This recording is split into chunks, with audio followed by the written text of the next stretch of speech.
Assalamualaikum warahmatullahi wabarakatuh. Bismillahirrahmanirrahim. Alhamdulillahirabbil alamin wa bihi nasta'inu ala umuri dunya waddin wassalatu wassalamu ala asyrafil anbiya'i wal mursalin wa ala alihi wa sahbihi ajma'in.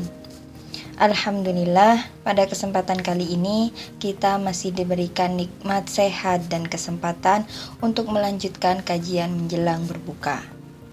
Bulan suci Ramadan adalah bulan yang penuh rahmat, bulan yang penuh ampunan. Maka sejatinya setiap orang yang beriman setelah datangnya bulan Ramadan diibaratkan sebagai hamba yang telah bersih dan telah suci dari segala dosa yang pernah dilakukannya. Namun jangan lupa bahwa ada pula dosa-dosa yang tak terampuni meskipun kita sudah berpuasa. Memang Ramadan merupakan bulan yang di dalamnya terdapat hikmah luar biasa tentang janji Allah yang menjamin pengampunan dosa bagi siapa-siapa saja yang berpuasa dengan penuh keimanan dan semata-mata mengharapkan ridho Allah Subhanahu wa Ta'ala. Namun ternyata masih banyak dosa lainnya yang tidak terampuni hanya dengan puasa saja, yang mana salah satu dari banyaknya dosa tersebut adalah dosa kita kepada sesama manusia. Dosa kepada sesama manusia lebih sulit untuk kita hindari dan lebih sulit lagi bagi kita untuk meminta ampunan. Allah Maha Pemaaf, Maha Pemurah, lagi Maha Penyayang, sehingga Allah sangat mudah menghapuskan dosa kita asalkan kita senantiasa beristighfar dan bertaubat. Namun dosa atau kesalahan kita terhadap sesama manusia belum tentu semudah menghapus dosa kepada Allah Subhanahu wa Ta'ala, karena sifat manusia tidaklah sepemaaf Allah Subhanahu wa Ta'ala. Seringkali kita meremehkan dosa kita kepada sesama, padahal dosa kepada sesama tergolong jauh lebih berat karena lebih sulit untuk mendapatkan ampunan. Dalam menghapus dosa-dosa yang berkaitan dengan manusia, tidak cukup hanya sekedar bertaubat kepada Allah, tetapi kita juga harus meminta maaf dan keikhlasan dari orang-orang yang pernah kita sakiti. Kekhilafan antar sesama manusia hanya akan terbebas setelah dapat saling memaafkan di antara mereka. Inilah otoritas yang Allah Subhanahu wa Ta'ala berikan kepada manusia. Allah sendiri tidak akan memaafkan seseorang atas kesalahan yang pernah diperbuatnya dengan sesama manusia sebelum di antara mereka dapat saling memaafkan. Namun demikian, alangkah sangat mulia jika kita menjadi manusia yang pemaaf. Salah satu dari banyaknya dosa yang sering kita lakukan antara sesama adalah menyakiti hati seseorang. Menyakiti hati seorang manusia sangatlah mudah, bahkan seringkali tanpa sengaja kita lakukan. Yang paling sering kita menyakiti sesama bukanlah hanya dengan kekerasan maupun perlakuan fisik, melainkan dengan lisan kita. Benar adanya jika disebutkan bahwa lidah tidak bertulang.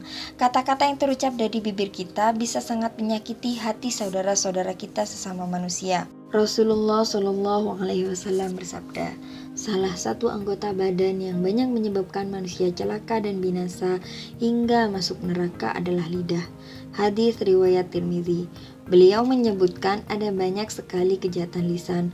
Oleh karena itu beliau berpesan, hendaklah seseorang mampu mengendalikan lidahnya.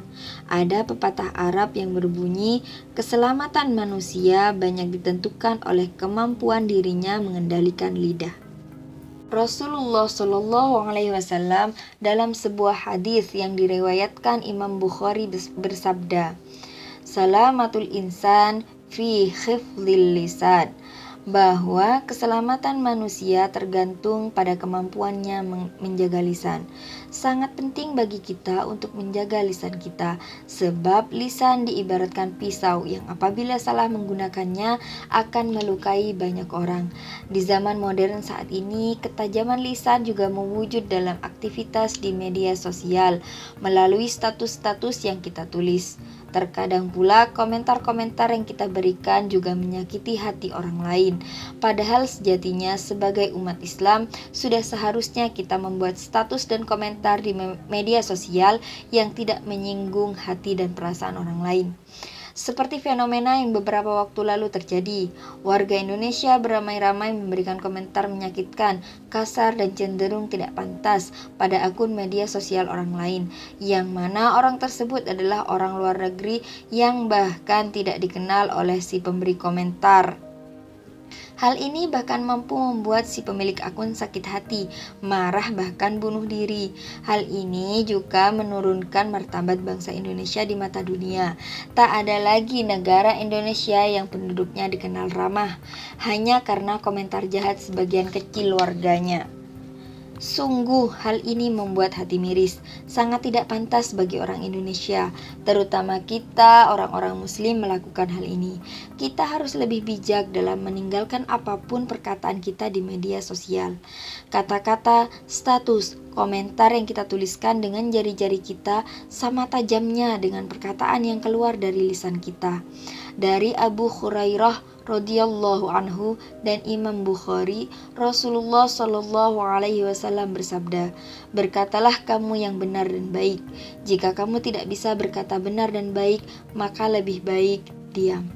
Semakin banyak bicara, semakin banyak peluang kepada dosa. Walaupun begitu, Islam mengajarkan bahwa lisan dapat pula memuliakan seorang manusia. Disebutkan dalam Al-Quran surat Al-Fussilat ayat 33 yang artinya, siapa lagi orang yang lebih baik lisannya selain yang selalu mengajak kepada kebaikan. Di dalam Al-Quran, Allah sudah menyebutkan beberapa perbuatan lisan yang dilarang dan dianjurkan. Di antara perbuatan lisan yang dilarang adalah memperolok-olok, sebab bisa jadi orang yang kita perolok-olok lebih mulia derajatnya di sisi Allah daripada kita. Kita juga dilarang menghina orang lain, memanggil dengan panggilan-panggilan yang menyakitkan perasaan, dan bergunjing. Sebaliknya, Islam menyediakan beragam aktivitas lidah agar lisan kita bermanfaat. Di antaranya adalah doa, zikir, sholawat, dan memberikan nasihat. Pada dasarnya, ucapan seseorang merupakan cerminan kualitas dirinya. Kualitas diri yang baik semestinya menjadikan lisan kita hanya mengucapkan hal-hal yang baik. Dan begitu pula sebaliknya. Oleh sebab itu, puasa Ramadan ini seyogyanya juga dilengkapi dengan perbaikan lidah. Yang membatalkan puasa memang makan dan minum, namun lisan dapat menghapuskan pahala puasa kita. Menggunjing, berbohong, mencaci maki dapat menghapuskan pahala puasa kita, sehingga puasa kita hanya menghasilkan lapar dan dahaga.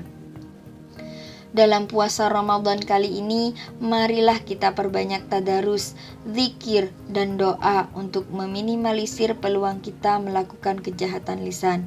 Marilah kita jadikan Ramadan ini sebagai ajang pembuktian pengendalian lisan kita dengan hanya berbicara hal-hal yang bermanfaat, berbicara hal-hal yang benar, dan berbicara hal-hal yang baik saja.